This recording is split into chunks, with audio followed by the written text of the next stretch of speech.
காளான் 65 எப்படி செய்யலான்னு பார்க்கலாமா? ஒரு பேக்கெட் காளான் எடுத்திருக்கேன். அதை நல்லா பச்சரிசி மாவை போட்டு நல்லா கழுவி எடுத்துக்கோங்க. மைதா மாவு, அரிசி மாவு, கார்ன்ஃப்ளவர் மாவு, காரத்துக்கு மிளகாத்தூள், கொஞ்சமாக 65 பொடி இருந்தால் சேர்த்துக்கோங்க, இல்லைனா கரம் மசாலா சேர்த்துக்கோங்க.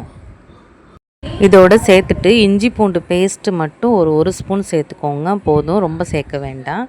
தேவையான அளவு உப்பு சேர்த்து தண்ணி ஊற்றாமல் ஃபஸ்ட்டு நல்லா பிசைஞ்சிக்கோங்க. காளான்லே தண்ணி விடும், அதனால் நல்லா ஃபஸ்ட்டு பிசைஞ்சிக்கலாம். தேவைப்பட்டால் கொஞ்சம் மிளகுத்தூள் சேர்த்து நல்லா பிசைஞ்சிக்கோங்க. தண்ணி பத்தலை, அதனால் கொஞ்சம் கொஞ்சமாக தண்ணியை தெளித்து பிசைஞ்சிக்கோங்க. ரொம்ப தண்ணி மாதிரி ஆகிடக்கூடாது. எண்ணெயில் போட்டால் உதிராமல் இருக்கணும், அந்த அளவுக்கு பார்த்து பிசைஞ்சிக்கோங்க.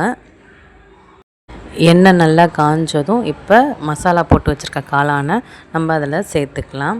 சூப்பராக இருக்கும், கண்டிப்பாக ட்ரை பண்ணி பாருங்கள். குழந்தைங்களுக்கு ஈவினிங் ஸ்நாக்ஸ் அதை செஞ்சு கொடுங்க, ரொம்ப விரும்பி சாப்பிடுவாங்க. நல்லா சுட சுட சாப்பிடும்போது சூப்பராக இருக்கும். எலுமிச்சம்பழம் இல்லைன்னா வெங்காயத்தோடு வச்சு சாப்பிடுங்க, செம்ம டேஸ்ட்டாக இருக்கும்.